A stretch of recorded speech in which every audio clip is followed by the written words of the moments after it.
Our Necron opponent, and he's going to tell us about his army.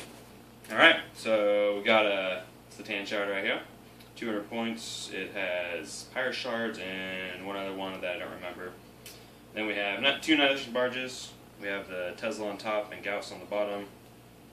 2 transports. One with Xandric, an Overlord, a Necron Lord, and a few other things inside. And then one with just 5 warriors and a Harbinger of the Storm. Then 2 squads, 5 warriors, 2 Harbingers of Destruction, squad of 5 wraiths being proxied by scared bases because I like to cheat. Doomsday Arc, and then in reserves we have a Night Scythe with 5 death marks that I keep striking. Okay, and the Tau forces they're just deploying very minimally, so we're going to see a broadside with their 2 shield drones right here. Over here we have the command group with its 2 shield drones along with the 4 fast attack marker drones. Up here we have the stealth drones with their Farsight marksmen, and then we have the Riptide and the Hammerhead. In reserve, we're going to have a deep striking crisis unit, 2 outflanking Pathfinder units, 2 reserve Fire Warrior units, and Aunva of the Undying Spirit coming in. And you'll notice that he got choice of board sides, so it's going to be rough because I have basically no terrain over here. So we'll see how it goes. But we're going into turn 1. All right, at the end of his round 1, he moved everything up. He takes some shots at the Hammerhead, which it chose not to jink. It survived the penetrating hit, thanks to Night Fight. It is scouring, so all of the objectives now have points values, which we'll cover a little bit later.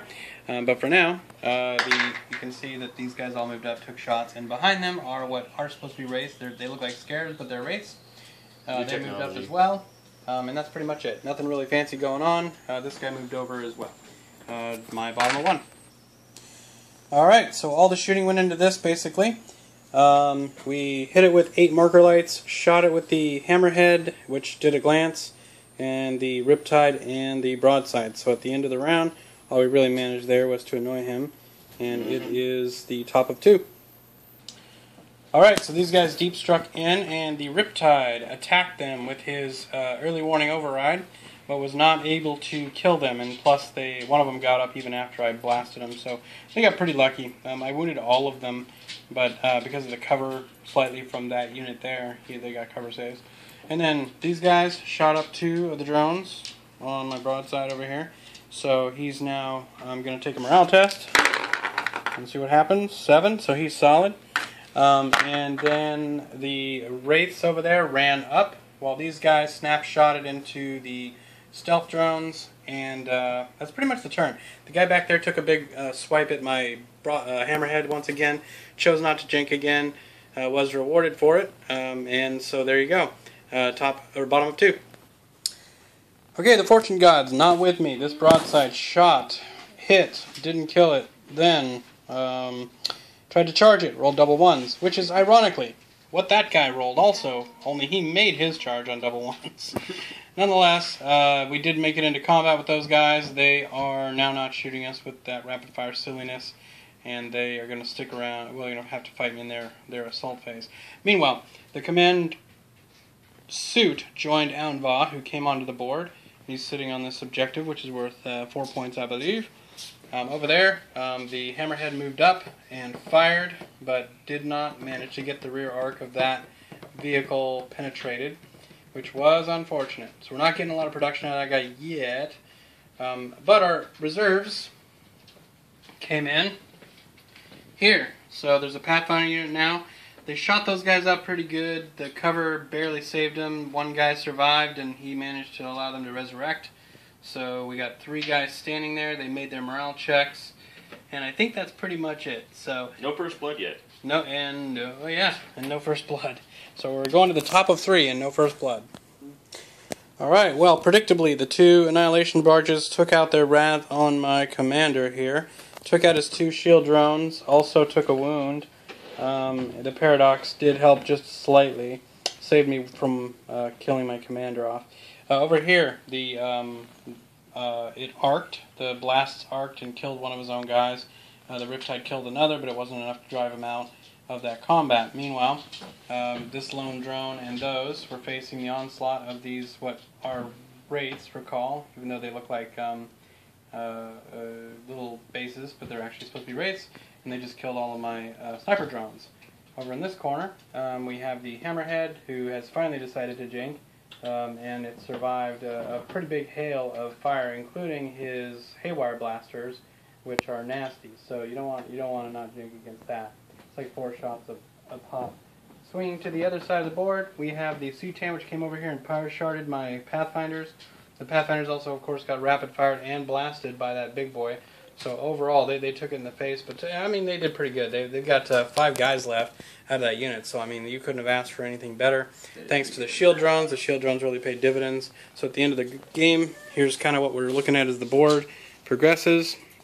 I promised you I'd tell you what these points are. So there's 3 points sitting on that one right there. Back in this corner, there's 2 points. In the center, there are 3. My commander is currently sitting on 4. And this one, what is that, a 1? Yep. Yeah. Oh, no, that 2. one's the 1. 2, that's the 2. So that one's right there.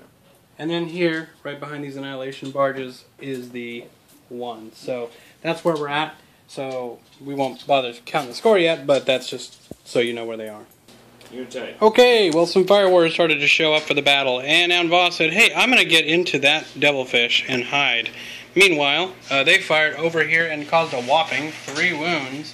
The actual devilfish burst cannon did almost as much damage as they did. It killed one, finished the one that had started to wound.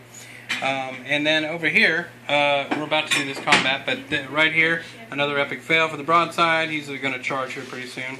But these guys deep struck in, and they destroyed the annihilation barge that was standing there. Over here, the outflanking Pathfinders have come over the hill, and they wiped out the entire squad that was holding that objective. Meanwhile, on the other end, these guys shot and killed with a grenade. It was an open-topped vehicle, which I guess I didn't know. So I literally rolled a 6 on the haywire and exploded it. Over here, I tried to shoot that thing in the back, and again failed, but it did jinx. So we're going into the assault phase. Let's see what damage we can do. Alright, and the broadside decided not to kill this thing. It did hit it twice, though. The Riptide rolled, hit 3 times, and then rolled a 1, a 1, and a 2, which I've actually rolled quite a few of those today, so that's nothing new. But luckily, and he wounded me, so he took a wound on the way out. Nonetheless, we did prevail, and now we will get swamped, I'm sure, by those nasty wraiths coming up our you-know-what. And as aforementioned, nothing to charge over there, so that was it for round 3. We're heading to the top of 4. Okay, so as we open this guy has come on from reserve.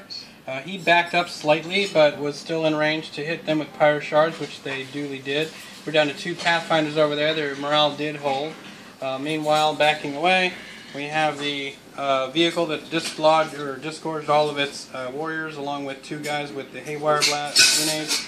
They managed to get enough wounds to force this crisis suit to run this unit to run away. This guy just backed up a little bit and laid into the Fire Warriors. So the Fire Warriors are now down 3 men. The Wraiths came from inside there, didn't use their jump packs to move so that they could use their Hammer of Wrath and all that cool stuff, but did not manage to cause any wounds to the Riptide. Riptide did a smash attack, hit, wounded, but they made their save. So at the end there, we're just right where we started, and it is now my turn 4. The reserves will start to come in automatically, and we'll see what happens. Alright, the Fire Warriors moved up and shot at this unit, put 2 wounds on the main character, plus killed 2 warriors. They did not get back up. Over here, the Crisis team and the Broadside tried to kill this thing. The net result was that the Broadside caused a glance in melee. The Riptide combat continues. They caused a wound to him, but right now he's benefiting from Mount Va, so he's a 10 leadership, rerollable at the moment. They came in behind from reserve and shot the back of that thing. It jinked its you-know-what off and took 2 hull points, I believe, off? Just 1. Well, 1 from the EMP and 1 from the regular, right? It's 2. It should be 2. I saved 1. Saved it. Okay, well, 1 then. Over here, we got 2 shots off and killed a Necron warrior. Exciting battle over here. this jumped out, and all the Pathfinders got into this devilfish and moved over. This thing is jinking because it got hit with early warning override before I got charged, and so we're at that point at the bottom of 4. It is now the top of 5.